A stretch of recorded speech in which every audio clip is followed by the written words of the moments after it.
Hello everyone, स्वागत है आपका अपने channel Maruti the exam warrior में। एक नई वैकेंसी आई है एमपी में, जो कि है एमपी एडीपीओ मतलब सहायक जिला लोक अभियोजन अधिकारी की। इसमें वीडियो में हम बात करेंगे कितनी पोस्ट है, क्या इसके लिए क्वालिफ़िकेशन है, कैसे फॉर्म फिल करना है और इसका सिलेबस क्या है, और इससे रिलेटेड जो भी इम्पोर्टेंट पॉइंट्स हैं वो इसमें हम डिस्कस करेंगे। कल ये वैकेंसी आई है, कल मतलब नोटिफिकेशन आया है, और जो ऑनलाइन आवेदन करने की अंतिम तिथि है वो 16/7/2021 है। अब यहाँ पर देख सकते हैं कि उन्होंने लिखा है, ये गृह विभाग में मध्य प्रदेश शासन द्वारा सहायक जिला लोक अभियोजन अधिकारी के 92 पदों पर, वैसे उम्मीद की जा रही थी कि काफ़ी पदों पे आएगी, पर इन्होंने यहाँ पर जो पोस्ट की संख्या है वो काफ़ी कम कर रखी है, 92 ही है सिर्फ। और अब बात करते हैं कि कौन इस फॉर्म को फिल कर सकता है। तो कोई भी स्टूडेंट जिसने अपना एलएलबी कंप्लीट कर लिया हो, ठीक है। यहाँ लिखा हुआ है किसी भी मान्यता प्राप्त विश्वविद्यालय से विधि में उपाधि या समकक्ष, ठीक है। अब दूसरा यहाँ जो दिया है इन्होंने, रोजगार पंजीयन, इसके बारे में बहुत सारी बातें हो रही हैं कि बाहर वाले नहीं भर पाएंगे क्योंकि उनका एमपी में रजिस्ट्रेशन ही नहीं होगा। तो ये सिर्फ रोजगार पंजीकरण मतलब एम्प्लॉयमेंट एक्सचेंज जो ऑफिस होता है उसमें वही व्यक्ति जो नाम लिखवा सकते हैं वो एमपी के ही होने चाहिए, बाहर के नहीं लिखवा सकते हैं वहाँ नाम। और ये कंपलसरी भी उन्हीं के लिए है जो वहाँ का डोमिसाइल शो करेंगे। अगर कोई कैंडिडेट वहाँ पर फिल करता है कि हम मध्य प्रदेश के निवासी हैं, तो वो अपना रोजगार पंजीकरण संख्या भी वहाँ पर उसको लिखनी पड़ेगी, जिससे पता लगेगा। और जो बाहर के कैंडिडेट हैं वो तो अपना अदर स्टेट डालेंगे, तो उनको ये पंजीकरण संख्या लिखने की कोई भी आवश्यकता नहीं है, क्योंकि ये जो पंजीकरण संख्या होती है वो उसी ही राज्य के निवासी के लिए होती है, ठीक है। अब बात करते हैं अधिमान्यता की, मतलब प्रेफरेंस किसे दी जाएगी। देखिए, अगर किसी भी दो कैंडिडेट के नंबर सेम आएंगे तो उसमें कैंडिडेट में प्रेफरेंस दी जाएगी प्रथम श्रेणी वाले को। दूसरा, जिसके प्रैक्टिस में जो लॉ की प्रैक्टिस करते हुए जिसे 2 वर्ष हो चुके हैं, या फिर किसी उच्च अर्हता वाले व्यक्ति को, मतलब और किसकी क्वालिफिकेशन अगर और ज़्यादा हुई दूसरे कैंडिडेट से तो उसको इसमें प्रेफरेंस दी जाएगी। अब बात करते हैं कि अब ये हमारा आवेदन कब से फिल होगा। तो ये फिल होगा हमारा 17/6/2021 से 16/7/2021, मतलब 17 जून से आप 16 जुलाई तक भर सकते हैं इस फॉर्म को। जो ये साइट्स दी गई हैं, 3-4 साइट उन्होंने दी है, उस पर आप आवेदन कर सकते हैं, ठीक है। मेक श्योर करें कि जो आप अपने नंबर लिखें वहाँ पर, या फ़ोन नंबर लिखें, या अपना ईमेल एड्रेस लिखें, और भी जो भी वहाँ पर डिटेल्स मांगी गई है जब उसे फिल करें तो उसमें कोई भी मिस्टेक ना हो। मिस्टेक को क्लियर करने के लिए इन्होंने एक डेट दी हुई है, पर यहाँ पर आपको शुल्क भी पे करना होगा, ठीक है। इस हेतु प्रति सुधार 50 रुपये का आपको फ़ाइन यहाँ पर पे करना होगा। आप फिर अपना जो उसमें भी जो भी एरर आपने करा है उसको आप करेक्शन करना चाहते हैं तो कर सकते हैं। उसके बाद बात करते हैं हम कुछ इंपॉर्टेंट पॉइंट्स पर।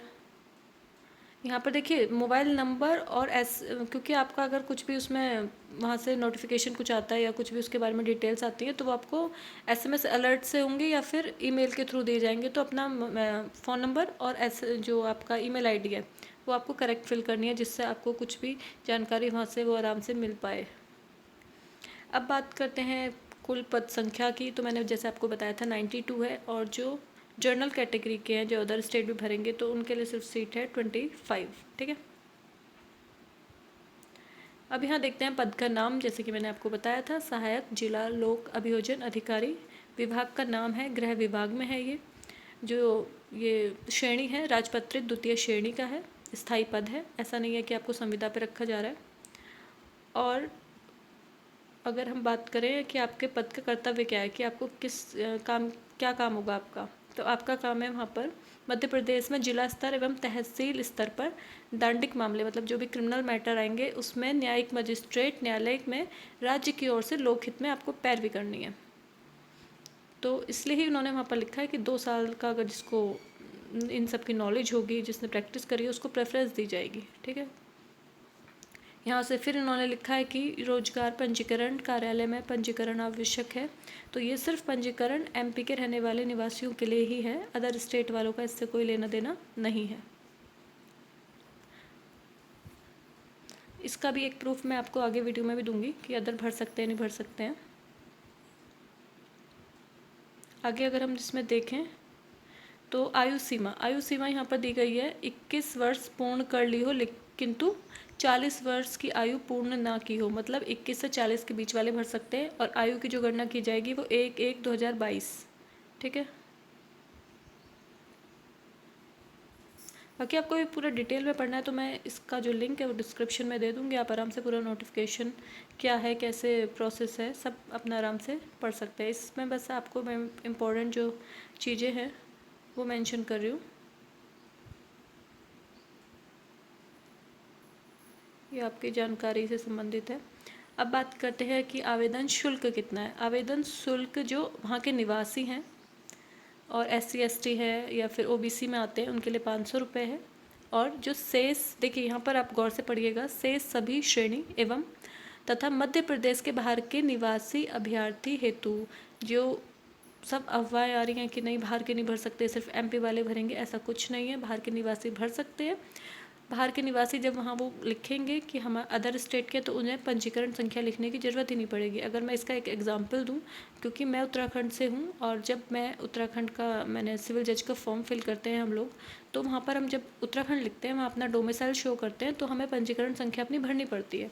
और जो बाहर के लोग हैं उनके लिए ऐसा नहीं होता, वो अदर स्टेट भरेंगे तो उनके लिए ये ऑप्शन ही नहीं खुलते हैं। तो ऐसा कुछ नहीं है, आप अदर स्टेट के हो हैं तो भी कोई प्रॉब्लम नहीं है। 1000 रुपये आपका यहाँ पर फीस जाएगी और आप आराम से फॉर्म फिल कर सकते हैं। आगे अगर हम इस पर देखें इम्पोर्टेंट चीज़ें,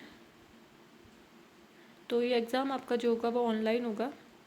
अब सीधे बात करते हैं कि क्वेश्चन पेपर कैसा आएगा, कितने नंबर का आएगा। तो यहाँ पर है आपका टोटल जो क्वेश्चन पेपर आएगा आपका 450 नंबर का आएगा, 450 नंबर का, जिसमें एक ही पेपर होगा, 3 घंटे मिलेंगे और उसमें 2 पार्ट होंगे। कौन कौन से पार्ट होंगे? फर्स्ट पार्ट होगा आपका सामान्य ज्ञान का, जिसमें कितने 35 क्वेश्चन आएंगे, ठीक है। दूसरा पार्ट होगा आपका विधि का, और विधि में होंगे कुल 100 प्रश्न, मतलब 150, माफ़ कीजिएगा, सामान्य अध्ययन में 50 क्वेश्चन आएंगे और जो विधि से संबंधित जो प्रश्न होंगे उसमें 100 क्वेश्चन आएंगे, मतलब 150 क्वेश्चन आएंगे। 3 घंटे आपको मिलेंगे। और यहाँ इन्होंने डिवाइड करा हुआ है कि सामान्य ज्ञान से 10 प्रश्न आएंगे, MP के जो लोकल है वहाँ की नॉलेज, उससे 35 आएंगे, विश्व का समान ज्ञान से 5 आएंगे। ऐसे करके आपके टोटल 50 क्वेश्चन इससे बनेंगे और 100 विधि से बनेंगे, ठीक है। और इन्होंने एक चीज़ और रखी है, नेगेटिव मार्किंग है सबसे बड़ी बात। अगर आपके एक क्वेश्चन के लिए 3 नंबर मिलेंगे, अगर आपका सही होता है कोई क्वेश्चन तो आपको 3 नंबर मिलेंगे, और आपका गलत हुआ तो 1 नंबर काट लिया जाएगा, ठीक है। दूसरा एक इन्होंने यहाँ पर बात रखी है, आप ध्यान से देखेंगे पॉइंट 4 में, कि सामान्य प्रश्न के प्रश्न पत्र में 40% अंक, और जो विधि का है प्रश्न पत्र, उसमें भी 40% अंक पृथक पृथक लाना अनिवार्य है। मतलब एक पेपर के 2 पार्ट है, एक GS का और एक लॉ का, दोनों में ही 40% नंबर लाना अनिवार्य है। मतलब अगर आप 40% नहीं लाएंगे तो आपको वैसे ही नंबर नहीं आएगा। तो दोनों में अलग अलग पास होना ज़रूरी है, 40% नंबर लाने ज़रूरी है, और इन दोनों को ऐड करके ही आपकी मेरिट बनेगी। और नेगेटिव मार्किंग है, गलत क्वेश्चन पे 1 नंबर काटा जाएगा और सही पे 3 नंबर दिए जाएंगे। और जो आपका यहाँ पर इंटरव्यू होगा वो 50 नंबर का होगा, और उसमें कोई भी न्यूनतम उत्तीर्ण अंक नहीं है। मतलब जो मिनिमम नंबर होता है वो ऐसा कुछ नहीं रखा गया है। बस आपको जो क्वेश्चन पेपर है आपका लॉ का और GS का, उसमें आपको अलग अलग 40% नंबर लाने कंपलसरी हैं। टोटल 3 घंटे मिलेंगे, 150 कुल प्रश्न होंगे। और इन्होंने यहाँ लॉ के क्या सब्जेक्ट्स है वो डिफाइन नहीं करा है। अगर आप चाहेंगे तो मैं एक अलग से वीडियो की लॉ में कौन कौन से सब्जेक्ट्स हैं उसके लिए बना दूँगी। और बस इतना ही है इस वीडियो में। इससे रिलेटेड और कोई न्यूज़ होती है तो मैं आपको देती हूँ। तो बाहर के कैंडिडेट भी आराम से इस फॉर्म को फिल कर सकते हैं, उनके लिए कोई प्रॉब्लम नहीं है। पर जो MP के कैंडिडेट हैं उनका एम्प्लॉयमेंट एक्सचेंज में नाम होना ज़रूरी है।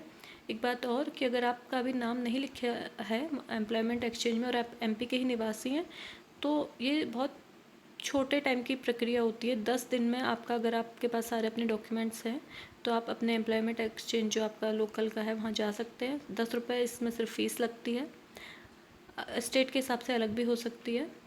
और आप वहाँ पर जाके अपना पंजीकरण करा सकते हैं। सिर्फ 10 दिन बाद आपको वो संख्या आपकी मिल जाएगी। अभी आप कराएंगे तो आपके पास अच्छा खासा टाइम है, 1 महीने का, क्योंकि इन्होंने टाइम दिया है फॉर्म फिल करने का। तो आप अभी अगर अप्लाई करेंगे वहाँ पर तो आपको आराम से नंबर वहाँ पर रजिस्टर हो जाएगा और आप आराम से फॉर्म भर पाएंगे। बाहर के लोगों के लिए ऐसी कोई इनमें बाउंडेशन नहीं है, वो आराम से अपना फॉर्म फिल कर सकते हैं। उनके लिए जो फ़ीस होगी वो 1000 रुपये होगी। इस नोटिफिकेशन में इतना ही। इससे रिलेटेड और कोई न्यूज़ आती है तो आपको जल्दी बताते हैं। धन्यवाद।